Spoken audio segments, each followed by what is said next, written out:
Hi everyone, Kamal here from Resolute Foundation, and today we have a special guest in terms of just our general catch-ups when we're looking at implementing coding and robotics across our nation. And as we seek to code the nation, we seek to speak to many influential individuals who are putting in the work on a day-to-day basis. And one of my goals is to highlight some of these heroes that we don't get to see every day, but they make such an impact in the lives of students. And so today I'm at the Tshwane North District, and I get to sit behind the scenes and find out a little bit more about what happens when it comes to the education, especially coding and robotics, and the trajectory of our students. And so I have the privilege and honor today to sit with Mr. Pranay Devchand, and just to hear a little bit about what happens behind the scenes, what are some of the important things that the Tshwane North District focuses on in terms of the development of the student,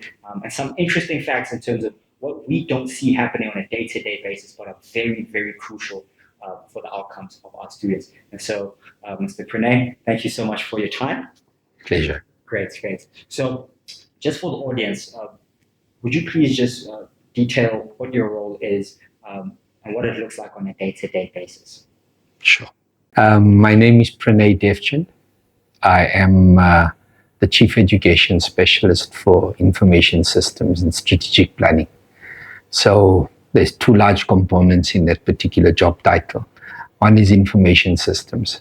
With the information systems, I'm in charge of all the IT uploads and downloads from a point of what schools would be able to manage from a point of capturing learner performance, learner attendance, all of those kind of stuff. We have a program called SASAMS, and it's South African Systems for Administration and Management. That's written by State Information Technology Agency, SITA. All schools are available to access it free of charge. We are working on a cloud-based system, which is in the final stages. And schools will be able to capture data on that particular platform, and then they have to unfortunately upload it on a weekly basis onto a cloud-based called DBE. And from there, we are able to access it, and it's done in an easy way. So that's the one component. The other component is the strategic planning, where we work directly with partners, and we also do policy ratification and other components. But I think the important synergy is exactly what I'm saying. One is the IT systems, and the other one is the partnerships. And that's my job description, which fits perfectly with the relationship that we have with Resolute. Brilliant. From a coding and robotics perspective, what does what you entail look like? We're rolling out the program. We're starting off with the 19 schools, and it's been incredible. I'm almost done with my visits there, so seeing each school for what it is has just been awesome. Seeing the little kids being excited that coding and robotics is coming, and that's on the ground level. Behind the scenes here at the Tshwane North District, what does that look like when you're just looking at coding and robotics, the IT systems, and then the partnerships? Okay. The first challenge we had is capacity in order to implement coding and robotics, because the first component is there are no teachers within our systems that were trained for coding and robotics. The second part is there's no managers that are able to support and supervise the systems. So that's the lack within capacity that we need to quickly bridge. The Department of Basic Education has worked tirelessly to finalize a curriculum. And it has gone through several processes of reviewing, and that's obviously at the national level. But it has been finalized. The implementation was supposed to be in the year 2025. But the challenge also is all our schools have such disparities. We have schools in areas, none in our Tshwane North, but you have schools that don't have access to electricity. Running water is an issue. So how do you put together a curriculum where you can manage the poorest school from an infrastructure perspective to one where ICTs are part of the day? I do think that the national department has a huge challenge in trying to put together a curriculum. That's why they've looked at an offline curriculum that would allow access to all learners in rural, semi-rural, urbanized areas, poor quintile to affluent institutions. However, we also feel that there needs to be online systems, and this is to allow a realistic implementation of coding and robotics at a level where affluent schools and independent institutions are already doing this kind of thing. How do we bring it to learners that do not have the financial means to do so? And that's, I think, our role as government. So on our level, we looked at the curriculum. We also then looked at the letters that came through from Department of Basic Education that they want to introduce it in 2026. However, we've already run from a point of Tshwane North. The foundation phase subject advisors have been capacitated from a point of coding and robotics, not intense coding from a point of Python or any of those code languages, but simply based on logic principles and using things like Scratch or Scratch Junior, where there isn't a huge need to understand coding, but you are able to do coding without you realizing that you're doing coding. Yeah. So it's something like that that we needed to integrate. So the one was to bridge the capacity of teachers, and the other one was obviously to provide resources. We don't have the funding to do so, and that's why we were quite comfortable to look for partners that were in the space. So Resolute was one that already was working with independent schools. We then had a collaborative discussion, and we looked at how do we take this further. And I'm very elated to say that Resolute came on board and said, okay, fine, let's see. We are running it with independent schools already. We have a good contract with one that is listed on the Johannesburg Stock Exchange. They are working with us and we are running with it. We also multinational inclusion. You guys are working in United Arab Emirates and in Nigeria and in other countries. So you have the experience to try and look at it within different contexts. Yeah. And that's when we decided, can we not form a strategic partnership where we can have yourselves with capacity that you already have gained, and in order to introduce it where we found schools that were also quite keen. One of the fundamentals was the school itself had made efforts and means in order to access resources themselves. So those schools that we selected have already got ICTs within their schools. So they've got at least one ICT lab, which may be donated or built up during the years or things of that sort, and be able to do that. We are looking at many other partners to expand, and the specific niche we're looking at is a very competent corporate company that does have computers within their department, but for a period of 3 years, they write it off. The computers are still quite good. By all means, we are ready to access them and open them in order to allow more schools to be accessed to the access of ICTs, and then include it in curriculum-related programs that will just not be where they fidget with it, but will be driven programs that will expand in a developmental level, where they start with fundamentals of just knowing how to access a keyboard or how to utilize a mouse, to higher levels where they are able to do basic programming in 4 or 5 years. Yeah. I love what you're saying about the community and the collaboration aspect. What you're saying really reminds me of the old adage, it takes a village to raise a child. And I think in a more modern context, that's what the department is trying to do, to say that these are the resources we have, and we can take the student to place A, B, and C. And then with partnerships, like you're saying, companies that maybe focus on IT infrastructure, organizations like Resolute in terms of the coding and robotics, we come together and we basically form this whole picture of a wholesome child who's gone through the education ranks, and they can compete on a global stage when it comes to coding and robotics. I think one of the misconceptions that I continue to see as I visit the schools on the ground level is that, well, if a school is supported and assisted by the Department of Education, they should have everything. But that couldn't be further from the truth. As you oversee Tshwane North, there's thousands of students who need so much support beyond just the coding and robotics. When I go to the schools, there's the eating plans that they have. A lot of the kids are allocated stationery, clothes for school and whatnot, the mental health of the child.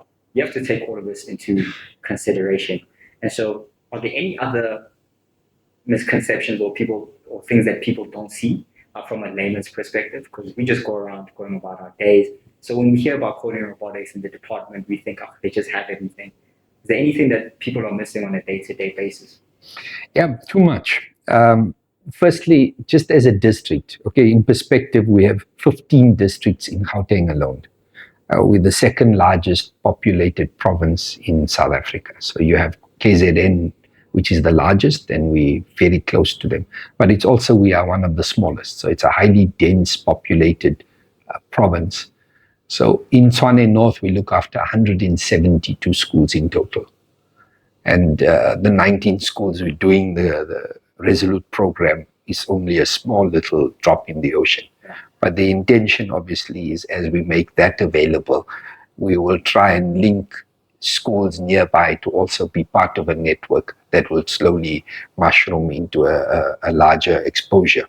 That's the idea. But we do the primary school nutrition program, which is a national program. And the good thing about it is we have menus predetermined.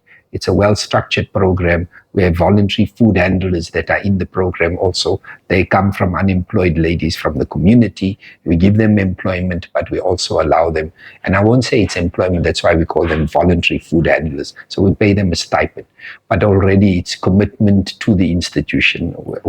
We need to work where the communities see the school as part of their belonging. And we'll then reduce vandalism, we'll reduce all the kind of theft that are taking place at schools. Instead, we'll have collaboration with communities. And that's why we also, and my particular team is also in charge of the QLTC, Quality Learning and Teaching Campaign, where we're trying to mobilize communities from a point of religious organizations to even taxi unions, to anyone that works within a community, including counselors and all, to galvanize under one particular umbrella, and that is to foster improvement in education in our communities. Yeah. So we do that kind of program. We also run education support program.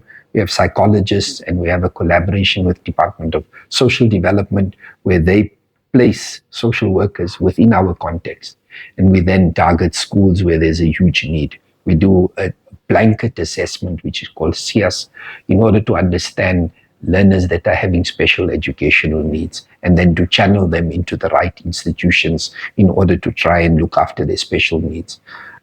Fortunate enough to also boast in this particular chat that we've added 2 special needs schools in Tshwane North alone. And the need is just so much, but we are able to do it one step at a time. And last year we added 2. One we call VOC, is a vocational education component, where learners academically are not coping, but we could give them alternative curriculums where they could study things like a skill, maybe hairdressing, maybe carpentry, and that's what we've got. So we've developed that particular school for the higher aged learners that are still not coping in mainstream academics, so they are doing that particular one. Then we've also added another school for learners with special educational needs from a broad perspective, from cerebral palsy to the spectrum of autism, and we've got that also running. So we do lots of things to try and include all our learners, including those that are high flyers, and we've got a high flyers program with learners that are exceptionally good, and we send them to a partnership program which is called Kutlanong, and in our particular district it's sponsored by Investec, and we're looking for partners that are willing to do that. So they look specifically of hiring top-end teachers, sometimes even lecturers, to polish that particular kid. You are a 60%er, you come into the program and you end up being an 80, 90%.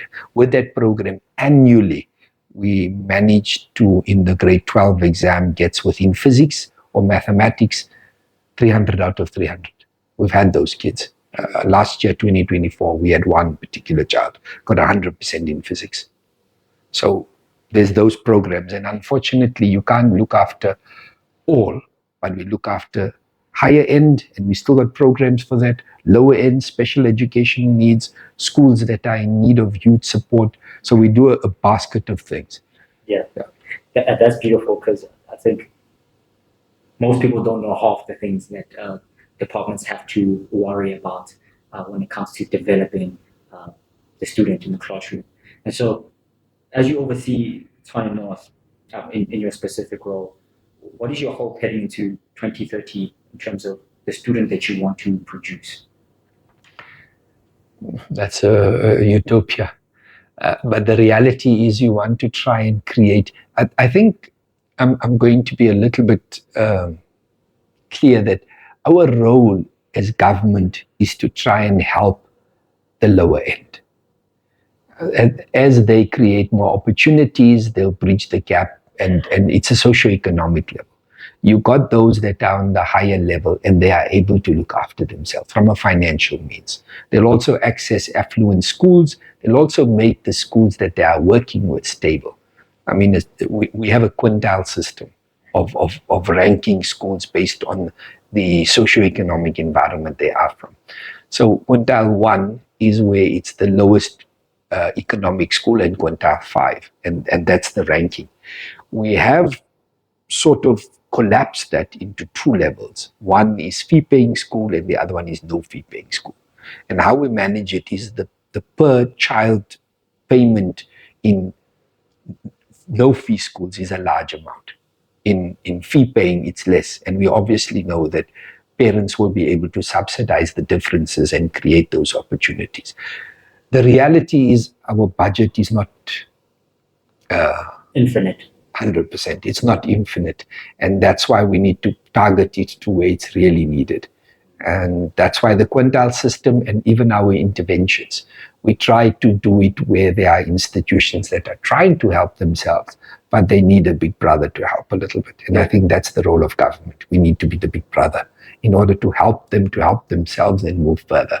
The ideal, you said that what I'd like to see is I'd like to see more learners from a poorer area, and not necessarily of a different color, but from a poorer community, to be able to break those shackles of poverty and expand their horizons. I see this in townships where the kid, when you have a chat and you talk about what career possibilities do you have, what they see is unfortunately the negative. For example, a taxi boss that has money and has a new car, the drug dealer around the corner that is driving a flashy car, and the policeman maybe that has a nice, so very limited. And then if you speak to them about things like IT and a career in data systems or IT securities, it's far removed from the world they live in. And that's our responsibility, to allow them to think further than they're at. Another example is if I get that kid through the process from grade not up through the process to grade 12, and he passes and he gets access with NSFAS into an educational institution, higher educational institution, becomes qualified as, let's say, a IT developer. The impact of that entire family. Now they don't have only the policeman to look at, they have an uncle that does work in the IT space, and that uncle will take them and show them exposure. And it just changes that perception of poverty slowly. And that's what education's supposed to do. And that's what we're trying very hard in Tshwane North to achieve. Collaboratively, obviously, because we do realize we can't do it on our own. Yeah, and I definitely see that on the ground level, on a day-to-day basis. I'm working with the foundation and focusing on your primarily quintile 1, 2, 3 schools.